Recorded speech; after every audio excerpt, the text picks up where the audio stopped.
Hey guys, did I call it or did I call it? Didn't I say there's going to be a Fates version of the Winter Banner? Sure enough, there is. It's the New Year's one. Luckily, because of the GamePress.gg data mine, that a guy got the level 40 stats for these units. So luckily I have enough information to actually review the banner a bit, even though it hasn't quite come out yet. I'm going to do the review now rather than later because it's an incredibly long weekend for obvious reasons.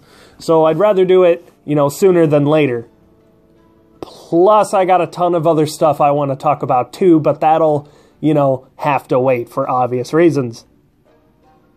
So since I'm doing this before the banner actually comes out, I'm going to use other characters that I have as a reference for the new ones. Kind of give something for them to be compared to. Put them into perspective a bit. I'm going to go ahead and do what I did last time and put the relevant information of the new characters on the sides here, on the background, to kind of help out. So I got something to look at, you got something to look at. And we'll go ahead and analyze the stats and skills, and I'll give you my overall opinion on them and the banner. And let you know whether to pass, pull, or pour.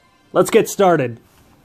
Okay, so this one, I think, might actually be my favorite out of the banner, and damn near competition for the best on the banner.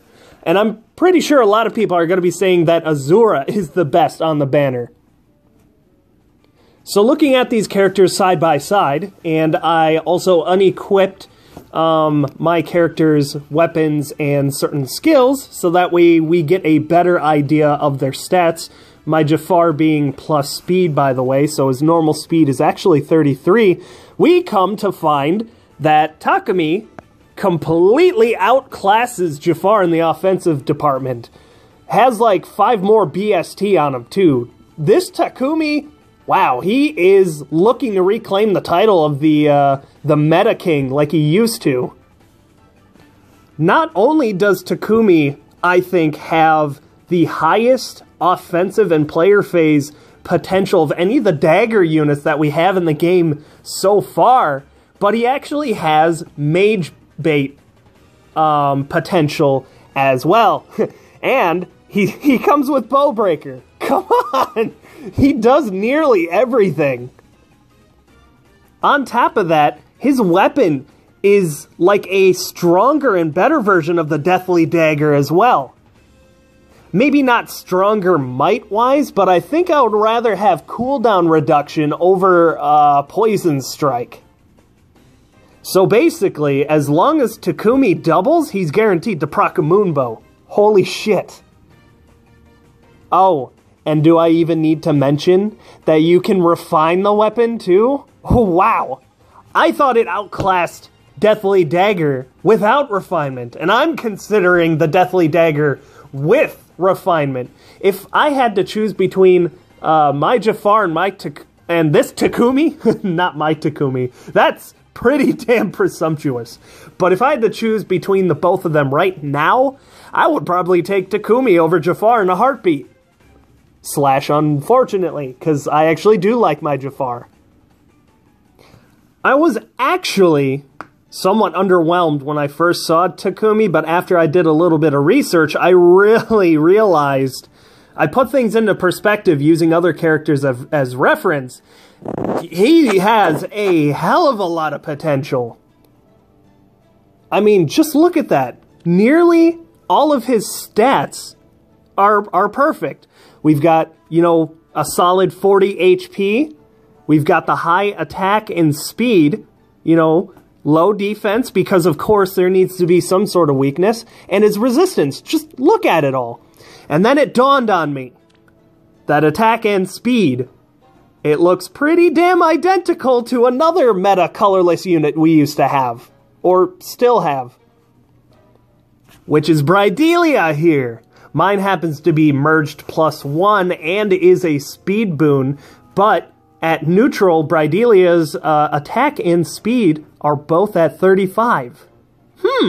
Looks familiar, doesn't it? In fact, when I had the revelation that Takumi's stats look just like Brydelia, I actually had to record this clip here and shoehorn it directly in the middle of what I already had established. It was that important. Should a brave dagger ever come into the game, Takumi here is going to be the guy to be using it. Otherwise, with his weapon that he comes with, 34 plus 12, 46, if you put on Life and Death 3 on him, he easily goes over 50 attack. Easily. You don't even have to jump through a hoop or two like other dagger units in order to reach that sort of attack power. Oh, and remember when I said that Takumi's HP is a nice solid 40? That's absolutely perfect for desperation. You could literally treat Takumi like a dagger version of Brydelia here. Give him a solid, you know, Ardent Sacrifice Desperation combo, and you're pretty much set. To be completely honest, the more I look at his stats and his skills, the more I like him. We might just see some other annoying fucker in the arena battles we come across, rather than, you know, Reinhardt and Brave Lyn every single match. We might just see this little guy, Takumi, chucking his mochi at everybody. Yeesh. I'll probably be the only one to think so, but I think he's the best unit on the banner.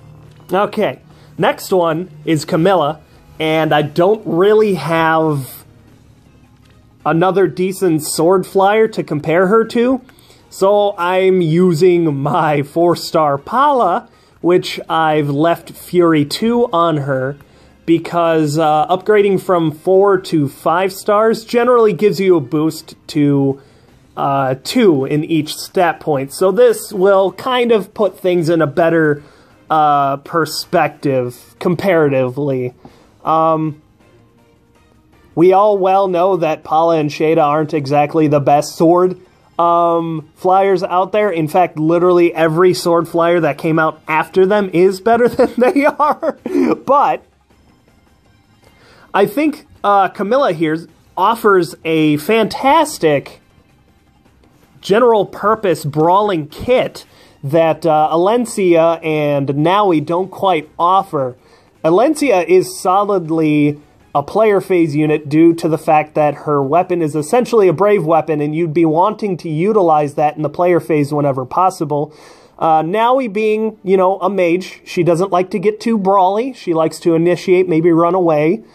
And Camilla here, with her higher than average speed and defense, in fact, you can do a lot with that kind of speed right there. Her defense is very respectable too. Anything over 30 is good to have. She really does have a lot to offer to a flyer emblem if you don't already have one of the other sword units. In fact, she could actually potentially compete with the other 2 red units for a spot on your flyer emblem team. Especially with her unique weapon, essentially granting a free half ward to everyone, regardless of what kind of movement they had. She doesn't have the highest attack in the world, but it's definitely useful enough and can easily be nudged over the competitive number of 50. Not too shabby. And finally, we have our flying dancer here. Now, of course, she's not going to be too competitive in the stat department due to the fact that she is a flyer and a dancer. So that'll hurt her overall BST just a little bit. And like I always say, you really ought to be using a dancer/singer to sing/dance. So, keeping this in mind, taking a look over her stats real quick, For a dancer, she's got decent defense and resistance. She won't go down like a punk, that's for sure. Pretty mediocre attack, but where her real power lies is in that speed. Long story short, if she avoids being doubled, she lives. Good. If she doubles something else, it might actually die. When a singer/dancer unit can both do her unique, well, his or her unique role, and potentially eliminate a unit, that pushes them from a good unit to a great unit. She's got an incredibly supporty kit with her unique weapon granting spur buffs, like half a ward to anyone within range. Her B skill buffs whoever you sing/dance, and Hone Flyers is an additional buff. She basically covers the bases here. But despite all of this, her biggest utility is the fact that she can move wherever she wants and dance/sing. I should just stick with dance. She can dance whatever unit that she wants. She's got the most mobility out of all the dancers. Not unless we ever see a horse dancer or something. That would be pretty weird, actually. An armored dancer? Oh my god. An armored dancer. Could you imagine? Or even an armored singer. It would sound like deep echoing. Then again, we do have Tharja, who is apparently armored, so I guess an armored dancer wouldn't be out of the realm of possibility. So anyway, you might be wondering, hey, that was only 3 units. And you'd be right. Because guess what IS did? They pulled an Aura, the same way they did with Rajat. And male Corrin is missing from this banner. Are you fucking kidding me? I mean, I didn't want male Corrin in the first place, but this is kind of getting a bit ridiculous. And I'm pretty sure I'm not the only one that shares that opinion. This is just plain underhanded, and it doesn't feel good at all. Maybe our expectations are unrealistic due to having information ahead of time by having the data mine, but at the same time, male Corrin did show up in the teaser trailer for the paralog and in the gameplay, so I don't know. I'm conflicted. I empathize with the fact that people wanted Corrin on the banner, and I think they should have a fair shot of getting male Corrin without having to spend on multiple banners. That seems like you're going to end up using a lot more orbs than you should, and that's probably the purpose in the first place. And that's probably one of the contributing factors as to one of the reasons why I just don't like this banner. I really like the units, but the banner as a whole just, Chances are, if you ask me, he's going to end up showing up in yet another voting gauntlet banner. And because of this, I actually have a very good idea as to what the theme of this next voting gauntlet may be. So if you're curious and want to know ahead of time before I make a video about it, go into the description and join the Discord. I've already poured out some thoughts about it, and you can ask me about them directly if you like. Now, for the rating on this banner, I will give it a 3.5 out of 5 orbs. Just because I don't like it doesn't mean it's bad. Azura being a new unique unit as a flying singer, Takumi power creeping every dagger user in the game, including and especially Jaffar, and Camilla rounding out the red flyer roster makes this banner surpass my initial impression of it being underwhelming. It does, however, affect the subjective part of my review, which is my recommendations which is to pass, as you can see there. The absence of male Corrin leaves a damn bitter taste in my mouth. Plucking him from the banner that he was clearly belonged to. I'm not sure how having 3/4 units on a banner affects pull rates exactly, but you'll at least have an easier time pulling Pineapple Jaffar, so that's a decent silver lining. So I would say to free-to-play players, unless this banner consists of your favorite characters, or you're working on a flyer emblem team, then there really isn't much for you here aside from the